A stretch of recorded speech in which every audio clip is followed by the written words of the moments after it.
美好的一天从美食开始。大家好，欢迎来到三块石头的美食世界，我是石头。今天我们来介绍一道家喻户晓的经典家常菜——梅菜扣肉。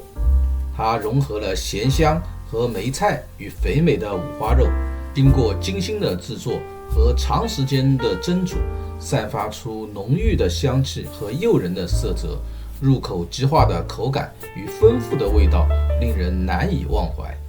接下来我们将着重介绍梅菜扣肉的制作过程，从食材的选择到烹饪的每一个细节，以展现这道菜的精髓所在。看看和你了解的梅菜扣肉有什么不一样。制作梅菜扣肉的两大核心食材是梅菜和五花肉。理想的五花肉应该是肥瘦相间，每层肉与脂肪的比例均匀，这样在烹饪过程中，脂肪可以融化于梅菜之中，带来丰富的口感。我们先来处理五花肉，锅烧热，把五花肉皮朝下放入锅中，进行炙烤，烤到微微有些焦黄就可以了。再用刀刮肉皮的表面，这样可以有效地去除腥味。接着将五花肉放入冷水中焯水，加入葱、姜、黄酒，水开后再煮10分钟左右。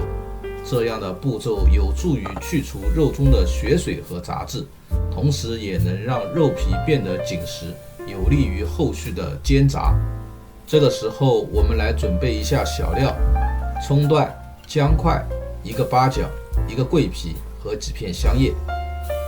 再来泡发一下梅干菜，梅干菜最好选用芥菜制作的，它本身带有一定的咸味和苦涩感，因此在使用前要仔细清洗。先将梅干菜浸泡清水中，让其恢复到柔软的状态，这个过程通常需要半个小时。喜欢的请点赞、订阅、转发并开启小铃铛，感谢您的支持。这时五花肉也煮得差不多了，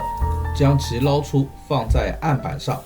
趁热用剑山扎出无数小孔，没有剑山的像我一样用一把叉子扎小孔也是可以的。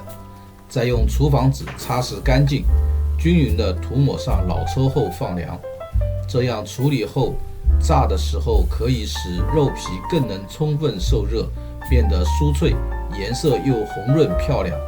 浸泡过后的梅干菜轻轻搓洗，去除残留的泥土和杂质，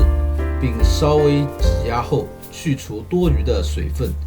最后一遍清洗的梅干菜水不要倒掉，等一下会有用。锅烧热，不要放油，中小火直接放入梅干菜翻炒，期间加入1勺糖，在炒掉梅干菜的全部水汽后就可以了。经过这样的处理，梅干菜的咸味会有所减轻，苦涩感也会大大降低，留下的是浓郁的发酵香气，还带有些淡淡的咸甜味。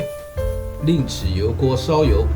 油要稍微多一些。当油温升至80%热时，将五花肉皮朝下放入锅中，开始煎炸，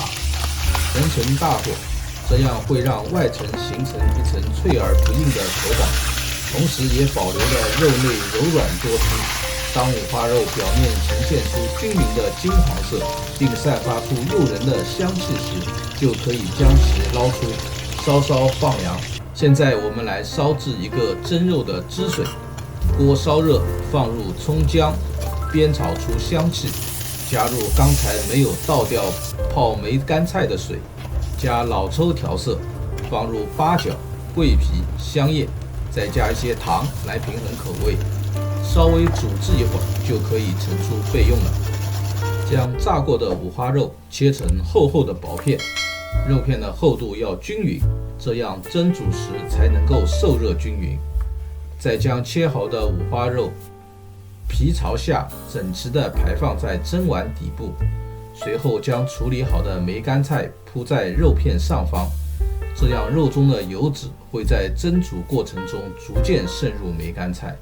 让其吸收肉香的同时去除部分油腻感。最后将料汁的小料也铺在梅干菜上，并倒入适量的料汁，这样的调味不会抢过肉本身的味道，但能够提亮梅菜的咸香，让整体这道菜的味道更加醇厚。水开，放入蒸碗，再盖上一个碟子，这样在蒸制过程中不会有额外的水汽滴入菜品中，降低风味。使用中火蒸煮是最理想的选择，蒸煮的时间需要足够长，通常约为2小时。时间到，还需进行一个关键的步骤，扣碗。我们将蒸碗取出后，先将蒸碗中的汤汁倒出，再另外找一个盘子扣在蒸碗上，翻扣。翻扣动作要轻柔，避免破坏肉片的完整性，让肉片呈现于最上层，这样肉的金黄色泽和诱人的香气立刻扑面而来，而梅菜在下边，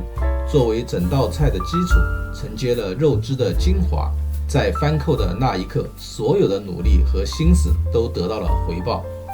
梅菜扣肉的精髓在于它的多层次口感与丰富的味道。五花肉经过长时间的蒸煮，脂肪与瘦肉之间的界限几乎消失，入口时不会有任何油腻感，反而是一种入口即化的轻盈感。整个制作过程看似繁复，但每一个步骤都是对食材和技艺的尊重。从选择处理五花肉与梅干菜，到煎炸、蒸煮、扣碗，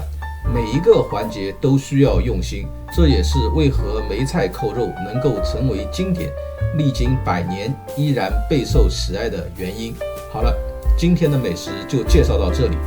祝你拥有美好的一天，我们下期再见。谢谢观看。